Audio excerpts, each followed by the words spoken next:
ప్రభుత్వానికి చెప్తున్నా, మీకు చెప్తున్నా, చట్టానికి చెప్తున్నా, వాడు మాత్రం బాలుడు కాదు. తల్లిదండ్రులు కూడా శిక్షించాలి. తల్లిదండ్రుల ప్రయాణం ఉంది. వాళ్ళ తండ్రి ఇంతవరకు మా తండ్రి ముఖం చూడలేదు. నేను ఇన్ని 3 years నుంచి ఉంటున్నా అక్కడ, తండ్రి ముఖం చూడలేదు. తండ్రి ఎవడో కూడా నాకు తెలియదు.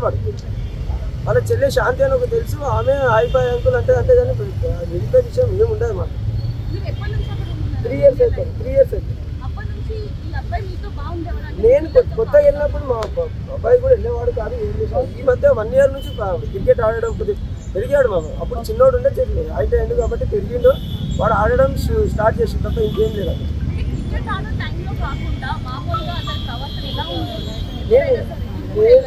అసలు నేను గమనిస్తలే కదా మేడం, నేను ఉంటే ఇంటికాడ ఉంటే నాకు తెలుస్తుందండి.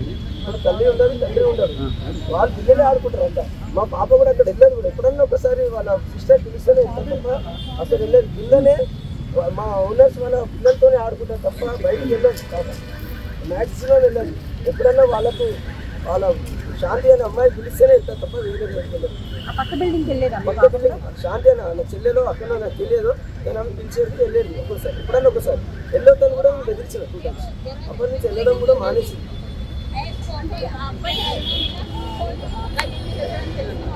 స్టేషన్లో కూర్చోబెట్టాను. న్యాయం కావాలి నాకు. ఇంతకు ముందు మీ ఇంటికి వచ్చేవాడా? ఎందుకంటే నా కొడుకు వాళ్ళతో క్రికెట్ ఆడేటాడు. అంటే పెద్దవాడే, వాడే స్కూల్, వాడు సేమ్ స్కూల్. నా కొడుకు సేమ్ స్కూల్. వాడు క్రికెట్ ఆడడానికి పిలుస్తుండే, చేస్తుండే. నేను ఎప్పుడు పట్టించుకోకపోతుండే. ఎందుకంటే నేను మార్నింగ్ వెళ్ళి ఈవినింగ్ వస్తున్నాను. నాకు టైం దొరుకుతుంది, నా వైఫ్కి టైం దొరుకుతుంది. ఇంటికాడ ఉండాలని చూడాలి. పిల్లల్ని ఎప్పుడు వదిలేసి వెళ్తాం. నేను కొత్త కాదు ఇది.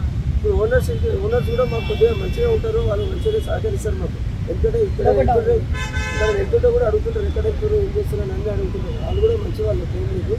ఈ పిల్లోడు చాలా పెద్దవాడు, వరస్ట్ క్యాండిడేట్ ఇడు, క్రిమినల్, చాలా క్రిమినల్ ఇడు. వీళ్ళు మాత్రం బాలుడని గుర్తించకండి మీరు. చాలా పెద్దోడు. వీళ్ళు చేసే పనికి వాళ్ళ ఫ్యామిలీకి చాలా సపోర్ట్ ఇచ్చింది. 5 రోజులు వాడు ఇంట్లో ఉన్నాడు. అదంతా తీసుకొని ఇంట్లో పెట్టుకున్నారంటే వాళ్ళ మమ్మీ, వాళ్ళ ఫాదర్ మమ్మీ అడుగుతారు ఖచ్చితంగా, ఇది ఇక్కడ వచ్చింది, ఏం వచ్చినాయి అని చెప్పి. వాడు ఇన్ని రోజులు స్కూల్కి వెళ్ళడం ఇంత భయం లేదు మేడం వాళ్ళకి. ఇంత భయం లేదు, ఏం లేదు వాళ్ళకి. భయం లేక ఉన్నాడంటే వాళ్ళకి మాత్రం కఠినంగా శిక్షించాలి మీరు. ఖచ్చితంగా ప్రభుత్వానికి కోరుతున్నాను.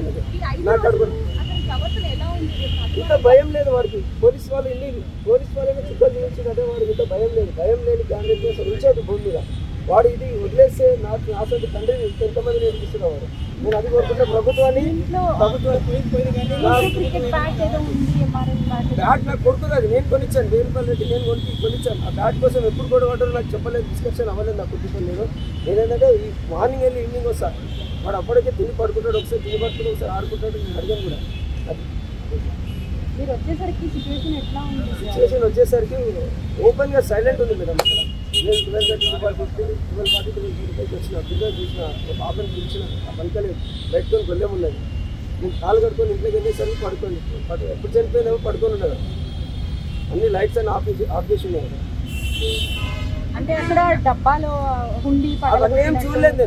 నేను పాపని చూడగా నాకు మైండ్ ఏం పనిచేయలేదు. నేను ఏడ్చుకుంటా ఇంటికి వచ్చేసాను. పోలీసు వాళ్ళకి ఫోన్ చేశారు, అంబులెన్స్కి ఫోన్ చేశారు.